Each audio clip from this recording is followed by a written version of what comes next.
मनुष्य बड़ा आशावादी होता है, होना भी चाहिए। जब वो हर स्थान पर पराजित हो जाता है, हर मोड़ पर असफल हो जाता है, टूट जाता है, तो वो कहता है कि यदि भगवान ने एक द्वार बंद किया है तो वो दूसरा द्वार अवश्य खोल देंगे। आपके साथ भी ऐसा ही होता है ना? तो बताइए, यदि ये सत्य है तो ऐसा क्यों होता है कि कई लोग असफल होते हैं? कईयों को वो द्वार दिखाई ही नहीं देता। क्या भगवान आपके साथ छल कर रहे हैं? नहीं, भगवान आपके साथ छल नहीं करते। आपका मन है जो आपके साथ छल करता है। मन जिसमें मोह है। अब भगवान कहें या नियति, वो ना द्वार खोलती है ना द्वार बंद करती, ऐसा हमारा मन समझता है। द्वार तो सदैव खुले होते हैं, परंतु असफल हो जाने के पश्चात मनुष्य उस बंद द्वार को देखता रहता है और इसी कारण वो अन्य द्वार को ना देख पाता है ना खोज पाता है।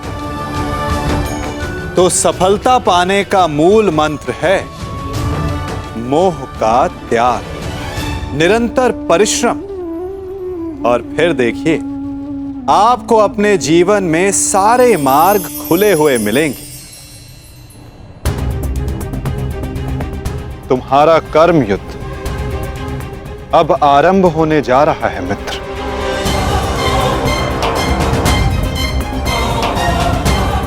कल तुम युद्ध भूमि में प्रवेश करोगे, परंतु आज भी कोई कुरुक्षेत्र की युद्ध भूमि में है जो तुम्हारी प्रतीक्षा कर रहा है मित्र।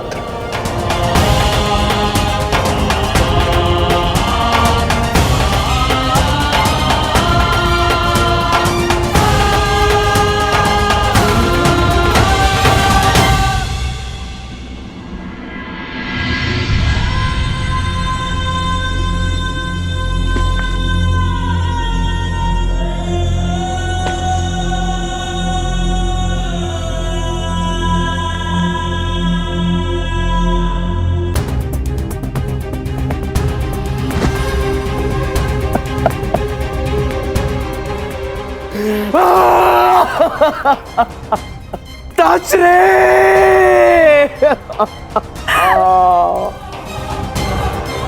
ये भयंकर है संजय, ये महाविनाश का प्रारंभ है संजय।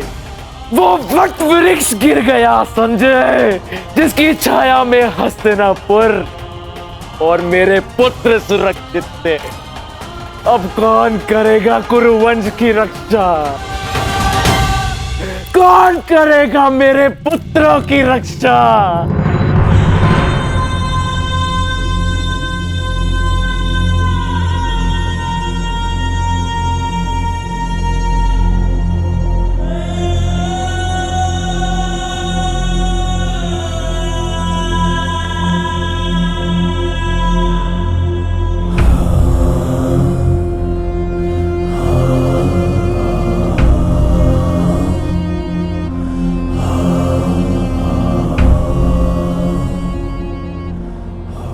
कुरुक्षेत्र में तुम्हारा स्वागत है अंगराज।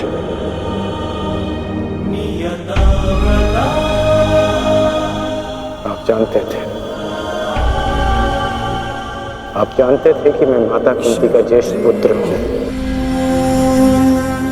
पितामह, यदि आप जानते थे फिर आपने मुझसे ये बात क्यों छिपाई? क्यों मुझे रणभूमि में नहीं आने दिया? मैं कुंती के ज्येष्ठ पुत्र को अपने ही अनुजों से लड़ते नहीं देख सकता था। मुझे क्षमा कर देना पुत्र। मैंने तुम्हें सदैव दुख के अतिरिक्त कुछ नहीं दिया। ये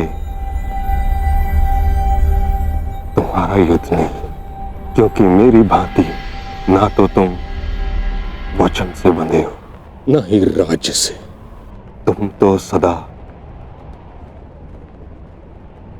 परिवर्तन के लिए लड़े हो कर्ण। जन्म पर कर्म की श्रेष्ठता सिद्ध करने के लिए सदैव संघर्ष किया है तुम, परंतु ये भी सत्य है कि तुम जन्म से क्षत्रिय हो, शूद्र नहीं। क्षत्रिय का सबसे बड़ा धर्म युद्ध नहीं, धर्म की सुरक्षा होता है। इस महायुद्ध से विलग रहो पुत्र। मैं वही कर रहा हूं जो परिवर्तन के लिए उचित है। मैंने सदैव अपना कर्तव्य पूर्ण किया है पितामह। अब आप मुझे रणभूमि में जाने से नहीं रोक सकते। आपने जो किया उस पर आपका विश्वास था। मैं जो करूंगा उस पर मेरा विश्वास है, और मेरा विश्वास है कि दुर्योधन युधिष्ठिर से कहीं अधिक सक्षम शासक है।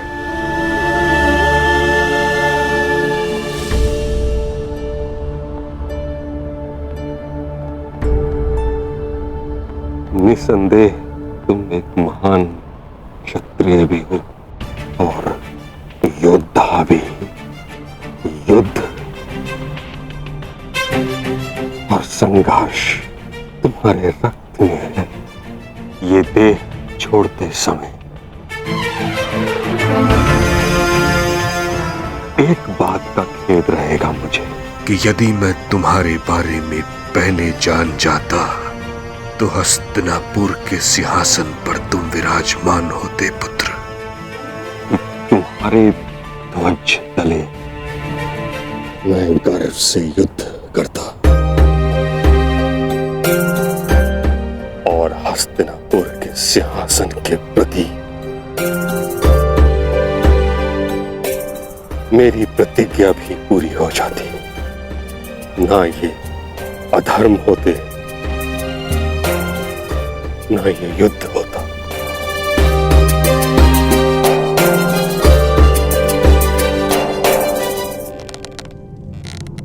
तुम्हारे पुत्र हस्तिनापुर की रक्षा बनेंगे, यही इनका कर्तव्य है और यही नियति है। मेरे पुत्रों का कोई अनर्थ नहीं हो सकता। यदि कोई अनर्थ का बाण उनकी ओर आएगा तो उसे सर्वप्रथम भीष्म की ढाल का सामना करना होगा। मुझे मुक्ति दो पुत्रों।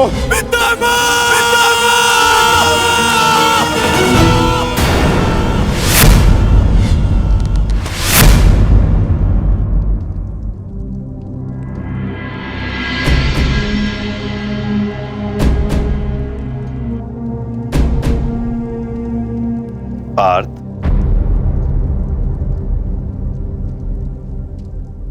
इस गांडीव ने तुम्हें क्या क्षति पहुंचाई है जो तुम अपना क्षोभ इस पर उतार रहे हो?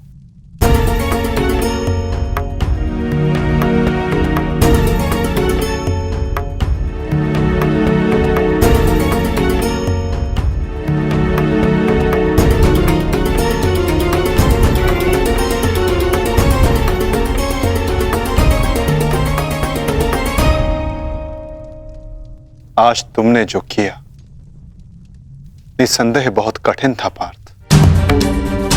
बहुत साहस चाहिए अपने श्राद्धेय पर प्रहार करने के लिए, और ऐसा करके मनुष्य का मन टूट जाता है, अशांत हो जाता है।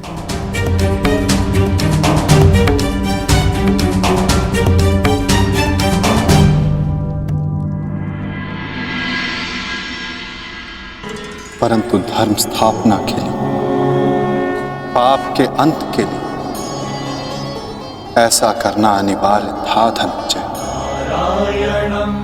परंतु पार्थ, अब समय अशांत रहने का नहीं। अपने मन, अपनी शक्तियों को, अपने कौशल को एकाग्र करके केंद्रित करने का है पार्थ। तुम्हारे समक्ष अब तक वास्तविक चुनौती नहीं आई थी, परंतु अब वास्तविक चुनौती का आरंभ हुआ है पार्थ। अब तक युद्ध भूमि में जो तुम्हारे समक्ष थे वो केवल तुम्हारे प्रहारों को रोक रहे थे, परंतु अब कल जो युद्ध भूमि में तुम्हारे समक्ष होगा वो अपने सबसे घातक प्रहार तुम पर करेगा पार्थ।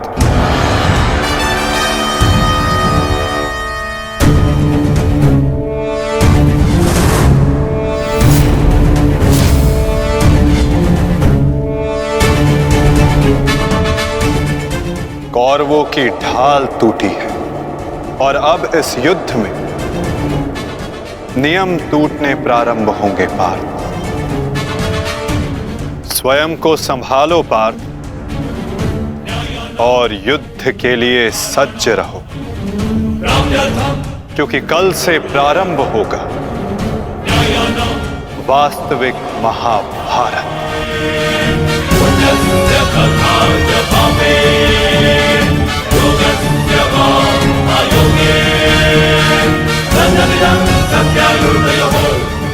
मैं युद्ध के लिए सज्ज हूं माता। यदि तुम युद्ध के लिए सज्ज हो तो कल से यह रणभूमि तुम्हारे सामर्थ्य और पराक्रम की साक्षी बनेगी। मुझे विश्वास है तुम्हारी गौरव गाथा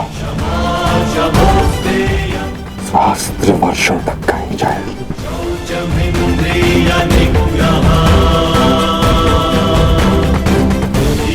मैं आशा करूंगा कि इस युद्ध के पश्चात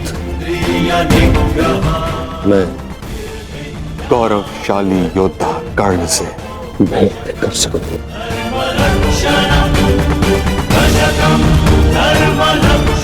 मुझे भी उस क्षण की प्रतीक्षा रहेगी पिता।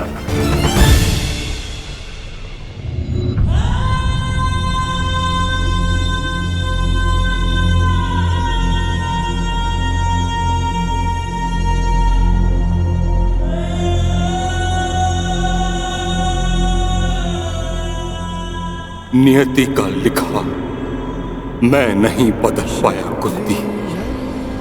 वर्षों जिस द्वंद्व को मैं और तुम रोकते रहे, कल से वह प्रारंभ होगा।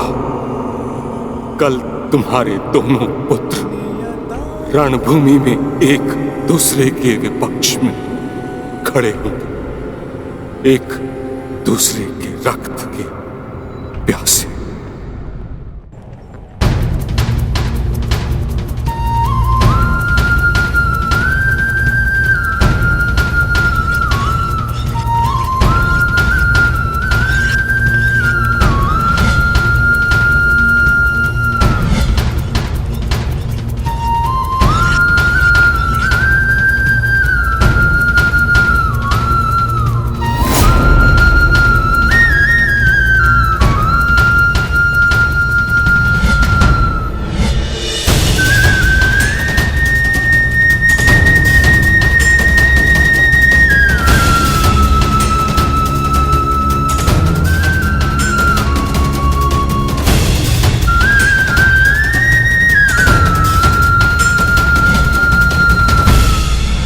संसार के सर्वश्रेष्ठ धनुर्धर महाबली महामहिम भीष्म बाणों की शैया पर है। महाविनाश प्रारंभ हो चुका है और इस महायुद्ध में कोई भी जीवित नहीं बचेगा, ना कोई पिता और ना ही पुत्र।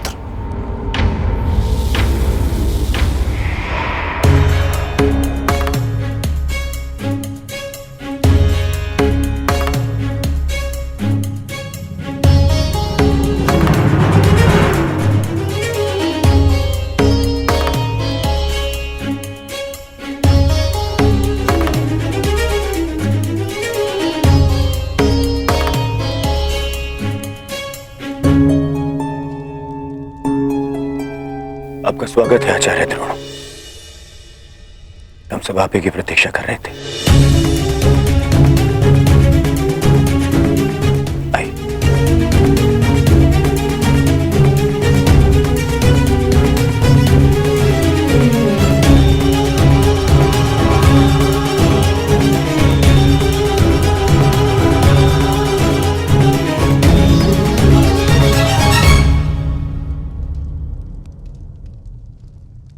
मेरी मंत्रणा स्मरण है न मेरे होने वाले सम्राट?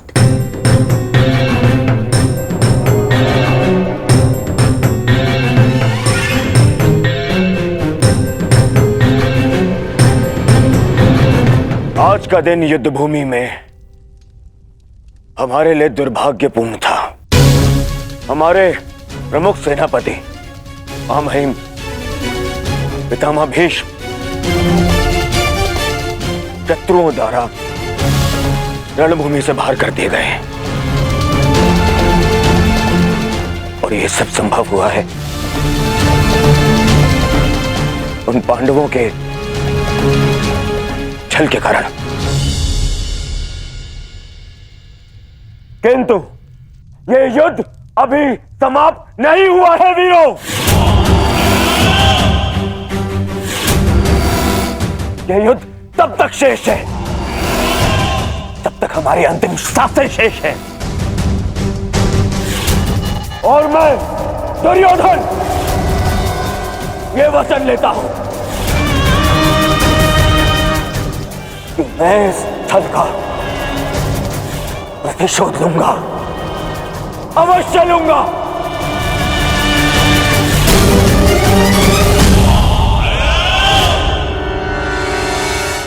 परंतु सेना का नेतृत्व करने के लिए एक कुशल सेनापति का होना आवश्यक है और मेरे इस सेना का नेतृत्व कौन करेगा इसका निर्णय मैं ले चुका हूं। हमारी सेना का नेतृत्व करेगा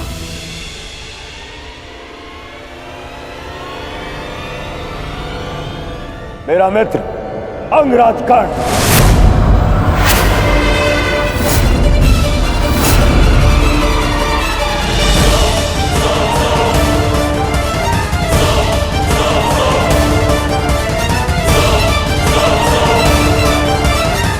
बस दुर्योधन,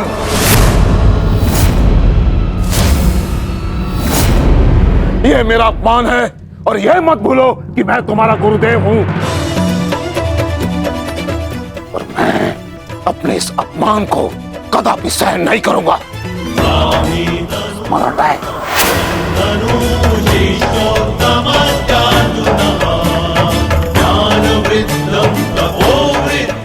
आज हस्तिनापुर का दुर्भाग्य है कि महामहिम बाणों के शैया पर लेटे हैं। बहुत अधिक पीड़ा हो रही है मुझे हस्तिनापुर लाया गया महामहिम द्वारा और किसी का द्वारा नहीं। और यदि महामहिम ने इस सूत पुत्र को अपने सेना में भाग लेने नहीं दिया तो मैं इस सूत पुत्र के अधीन रहकर इसके नेतृत्व में युद्ध कैसे कर सकता हूं? इसी कारण मैंने निर्णय लिया है कि मैं और अश्वत्थामा आज अभी और इसी क्षण से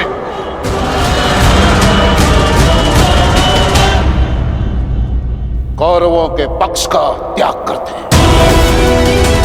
आचार्य,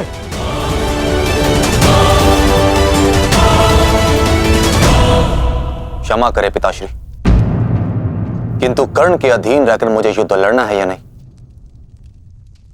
यह निर्णय आपका नहीं मेरा।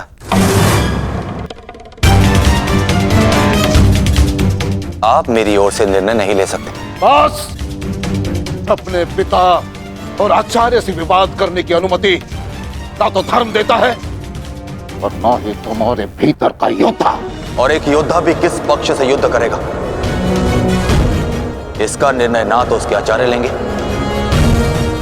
और ना ही उसके पिताश्री।